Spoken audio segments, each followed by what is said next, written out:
নির্বাচনের পরে আগামী ৩০ জানুয়ারিকে ঘিরে আবারও উত্তপ্ত হয়ে উঠেছে রাজনৈতিক অঙ্গন। জাতীয় সংসদের প্রথম অধিবেশনের দিন রাজপথে নামার ঘোষণা দিয়েছে বিএনপি। বিএনপির ঘোষণার পরপরই একই দিনে পাল্টা কর্মসূচি দিয়েছে ক্ষমতাসীন আওয়ামী লীগ। এরপর একে একে কর্মসূচির ঘোষণা দিয়েছে জামায়াতে ইসলামী, চরমোনাই পীরের ইসলামী আন্দোলন বাংলাদেশ এবং কাদের ভাই আওয়ামী লীগের সাধারণ সম্পাদক নিজেই খেলায় আনফিট, কারণ ফিজিক্যাল টেস্ট করলে তার সেই ফিটনেস নাই, তিনি খেলতে চান খালি সভা সমাবেশে লোকজনকে উস্কানি দেওয়ার জন্য বলে খেলা হবে, লোকজনকে উস্কানি দেওয়ার জন্য, সহিংসতাকে উস্কে দেওয়ার জন্য, ভায়োলেন্ট ইনসাইট করার জন্য খেলা হবে স্লোগান, অথচ নিজেরই ফিটনেস নাই। এটাও একটা আন্দোলনের, আমি মনে করি এইটা হচ্ছে আমাদের একটা ল্যান্ডস্লাইড ভিক্টরি, যে 95% পিপলকে আমরা এই নির্বাচনকে বর্জন করাতে পেরেছি।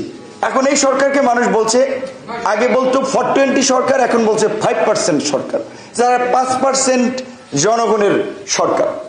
সিরাজুল ভাই বলেছেন যে ইউজুয়ালি নর্মাল হিসাবে ধরা হতো যে বিএনপি এবং আওয়ামী লীগের সমর্থনটা আপনার 35-37%-এর মধ্যে ভ্যারি করে, বাকিটা সুইং ভোটার। আরো খবর জানতে আমাদের ইউটিউব চ্যানেলে সাবস্ক্রাইব করুন এবং বেল বাটনে ক্লিক করে অ্যাক্টিভ থাকুন। সুপ্রিয় দর্শক শ্রোতা, আসসালামু আলাইকুম। 30 তারিখে আবারও রাজপথে নামার ঘোষণা দিয়েছে বিএনপি। সবুজ পতাকা মিছিল দিয়ে ঘোষণা করা হয়েছে এই সরকার 30 তারিখে পতন করা হবে। একই সাথে চরমোনাই পীরও একই দিন হুঙ্কার দিয়েছে 30 তারিখে হবে সরকার পতনের শেষ দিন।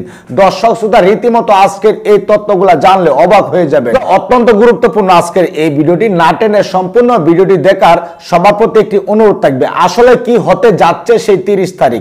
চরমোনাই পীর 2 দিনের কঠিন আন্দোলনে কর্মসূচি ডাক দিয়েছে।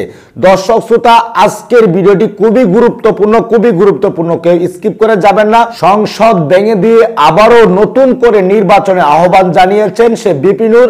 ওবায়দুল কাদের নিজে ফিটনেস না, তার নিজে বক্তব্য দিতে পারে না, নিজে কথা বলতে পারে না, নিজে খেলতে পারে না। দর্শক শ্রোতা, ওবায়দুল কাদেরকে কঠিন ভাবে ধুয়ে দিলেন বিপিনুর। আজকে সেই ভিডিওটি রয়েছে প্রমাণ সহকারে। অবশ্যই ধৈর্য ধরে সম্পূর্ণ ভিডিও দেখে তারপর আপনার মূল্যবান মতামতটি কমেন্টস করে জানাবেন। আজ পর্যন্ত বিএনপি, জামাত সহ সরকার বিরোধী দলগুলোর আন্দোলনে রাজনৈতিক অঙ্গন ছিল উত্তপ্ত। নির্বাচনের পরে সেই উত্তেজনায় কিছুটা ভাটা পড়েছে বলে মনে হলেও কাছাকাছি সময়ের ব্যবধানে 5 দল ও সংগঠনের রাজপথের কর্মসূচির ঘোষণার মধ্য দিয়ে আবারও উত্তাপ ছড়িয়ে পড়ছে নেতাকর্মী থেকে শুরু করে সাধারণ মানুষের মধ্যে। টান রাজনৈতিক উত্তেজনার মধ্যেই গত 7 জানুয়ারি অনুষ্ঠিত হয়েছে দ্বাদশ জাতীয় সংসদ নির্বাচন। নির্বাচনের পর কিছুদিন বিরতি দিয়ে আবারও দ্বাদশ সংসদ নির্বাচনকে অবৈধ ও ডামি আখ্যা দিয়ে তা বাতিল, নেতাকর্মীদের মুক্তির দাবি এবং দ্রব্যমূল্যের ঊর্ধ্বগতির প্রতিবাদে 30 জানুয়ারি দেশের সব মহানগর, জেলা, উপজেলা, থানা ও পৌরসভায় কালো পতাকা মিছিল করবে বিএনপি।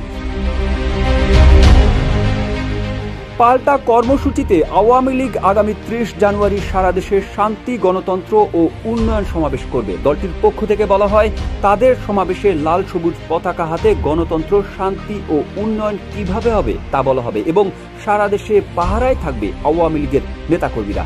শনিবার দলটির সাধারণ সম্পাদক ওবায়দুল কাদের ঢাকা মহানগর দক্ষিণ আওয়ামী লীগ আয়োজিত বিএনপি জামায়াতের অগণতান্ত্রিক কর্মকাণ্ডের বিরুদ্ধে আওয়ামী লীগের শান্তি ও গণতন্ত্রের সমাবেশে প্রধান অতিথির বক্তব্যের এই কর্মসূচি ঘোষণা করেন। অন্যদিকে নিত্য প্রয়োজনীয় দ্রব্যমূল্যের ঊর্ধ্বগতি নিয়ন্ত্রণ, গ্যাস ও বিদ্যুৎ সংকট দূরীকরণে কার্যকর পদক্ষেপ গ্রহণ এবং প্রহসনের ডামি নির্বাচন বাতিল করে কেয়ারটেকার সরকারের অধীনে নতুন নির্বাচনের তারিখ ঘোষণার দাবিতে দেশের সব মহানগরে বিক্ষোভ মিছিল করবেন জামায়াতের নেতা। কাদের ভাই আওয়ামী লীগের সাধারণ সম্পাদক নিজেই খেলায় আনফিট, কারণ ফিজিক্যাল টেস্ট করলে তার সেই ফিটনেস নাই, তিনি খেলতে চান খালি সভা সমাবেশে লোকজনকে উস্কানি দেওয়ার জন্য বলে খেলা হবে, লোকজনকে উস্কানি দেওয়ার জন্য, সহিংসতাকে উস্কে দেওয়ার জন্য, ভায়োলেন্ট ইনসাইট করার জন্য খেলা হবে স্লোগান, অথচ নিজেরই ফিটনেস নাই। এটাও একটা আন্দোলনের, আমি মনে করি এইটা হচ্ছে আমাদের একটা ল্যান্ডস্লাইড ভিক্টরি, যে 95% পিপলকে আমরা এই নির্বাচনকে বর্জন করাতে পেরেছি। এখন এই সরকারকে মানুষ বলছে, আগে বলতো 420 সরকার, এখন বলছে 5% সরকার, যারা 5% জনগণের সরকার। সিরাজুল ভাই বলেছেন যে ইউজুয়ালি নর্মাল হিসাবে ধরা হতো যে বিএনপি এবং আওয়ামী লীগের সমর্থনটা আপনার 35-37% মধ্যে ভ্যারি করে, বাকিটা সুইং ভোটার। সে ভাই 35% রিজার্ভ ভোটটা আওয়ামী লীগের কেন্দ্রে থাকবে।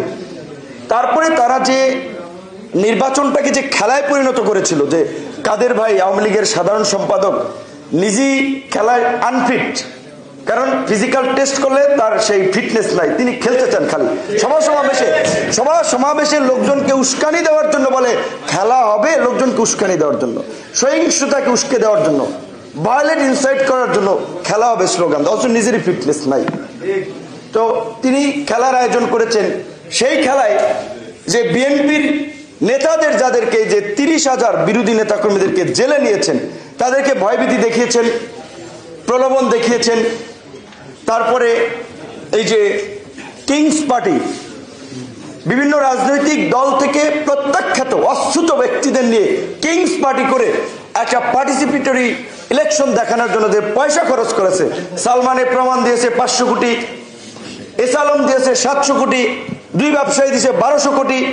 এই রকমের ডাকাত, মাফিয়া, লুটেরা আরো শিল্প গোষ্ঠী আছে যারা এই ভোটারবিহীন সরকারকে ক্ষমতায় রেখে এই লুটপাটের সাম্রাজ্যকে বহাল রাখার জন্য তারা সরকারের পেছনে ইনভেস্ট করেছে।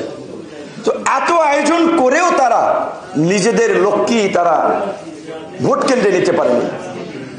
সেদিক থেকে আমাদের এটা বিজয় যে হ্যাঁ, মাঠের আন্দোলনে সরকারকে বাধ্য করার কৌশলে আমরা পিছিয়ে গেছি, কিছুটা কৌশল ভুল হয়েছে, সঠিক কৌশল দিয়ে আবার ধরবো। ছাড়ছি না আমরা, ছাড়লে তো নির্বাচনের পরেই থেমে যেতাম। নির্বাচনের পরের দিন থেকেই তো শুরু করেছি প্রেস ক্লাবের সামনে এই ভুয়া নির্বাচনের প্রতিবাদে।